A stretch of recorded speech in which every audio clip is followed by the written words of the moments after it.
Pemirsa, Anda masih bersama kami dalam Berita Lampung. Bagi Anda yang baru bergabung, berikut berita pilihan hari ini. Mayat guys, ya, mayat guys. Mayat pria tanpa kepala ditemukan nelayan terdampar di pinggir pantai Tanggamus.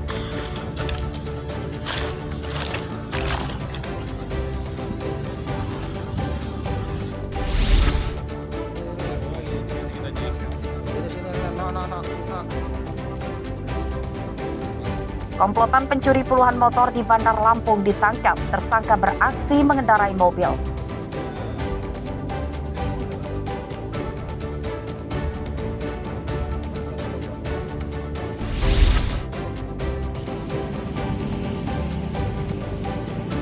Mewaspadai peredaran beras oplosan, polisi tingkatkan pengawasan di pasar.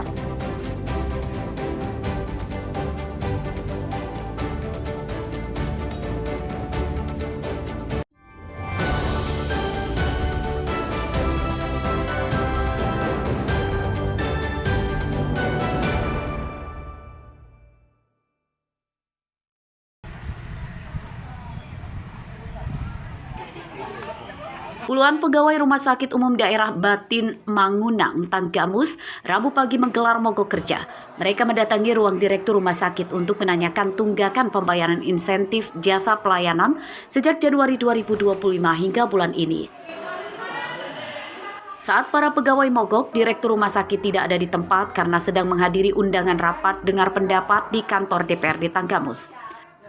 Dalam aksi tersebut, para pegawai ditemui oleh Kepala Bidang Perawatan Rumah Sakit Umum Daerah Batin Mangunang. Pihak manajemen rumah sakit menjanjikan seluruh tunggakan para pegawai akan dilunasi pada pekan ini. Bukannya mau kerja, menanyakan hak mereka sebenarnya. Tapi itu dibicarakan sebenarnya. Dibicarakan, saya menjanjikan minggu ini. Dan saya sudah komunikasi langsung dengan koordinatornya, namanya Nata. Dan Nata bilang sama saya usahakan Bu, tapi kalau seandainya tidak terbentuk, silakan diterima. Oh ya nggak apa-apa. Oh mereka amanah saya juga di bawah saya. Ya alhamdulillah mereka nggak mau kerja.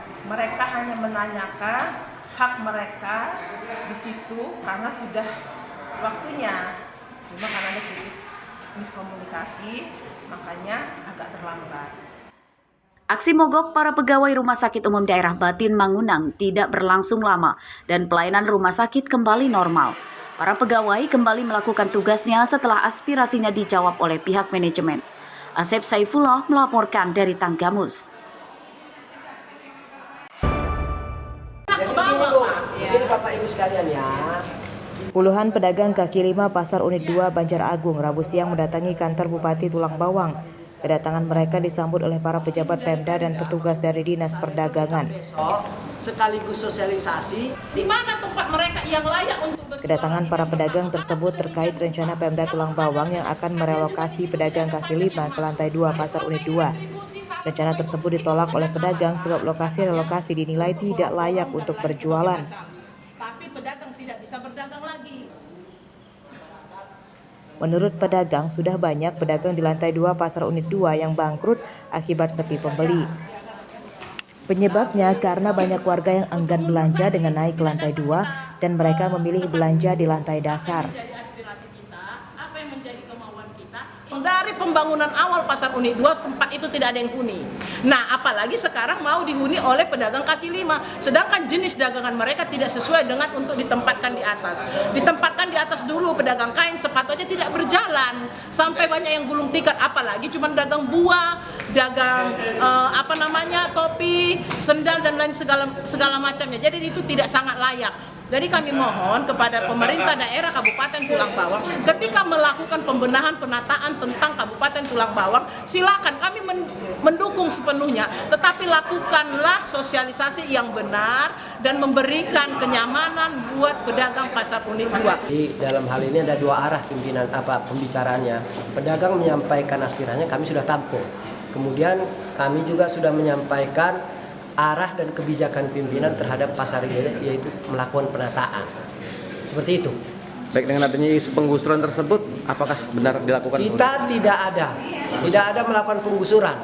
Kita hanya sebatas melakukan penataan pasar, kemudian melakukan pemangkasan atau pruning terhadap pohon-pohon yang mengganggu atau membahayakan ketertiban umum. Kalau sudah ditempati saya nggak masuk. Siap penjara. Penggusuran lapak pedagang kaki lima di halaman Pasar Undi 2 Banjaragung telah beberapa kali dilakukan oleh Pemda Tulang Bawang dan sempat berlangsung nyaris ricuh. Penggusuran karena lapak pedagang kaki lima dituding menyerobot lahan parkir, mengganggu ketertiban pasar dan merugikan pedagang dalam pasar yang menyewa kios. Mustaqim melaporkan dari Tulang Bawang.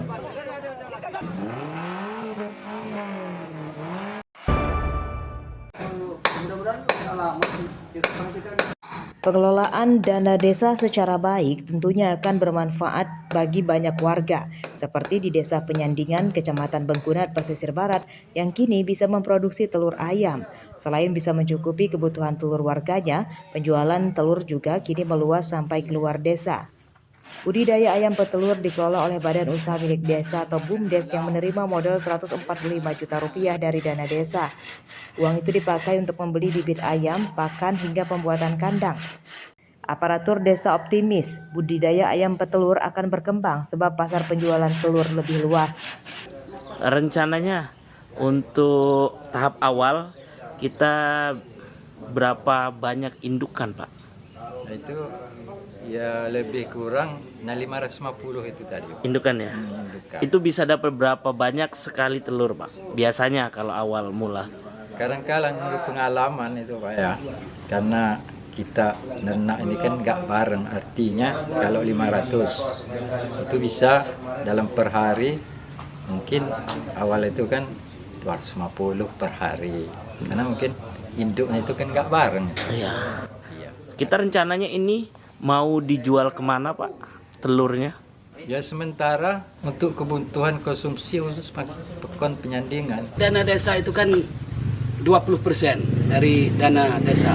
Berapa itu, Pak? 145-an kalau nggak salah.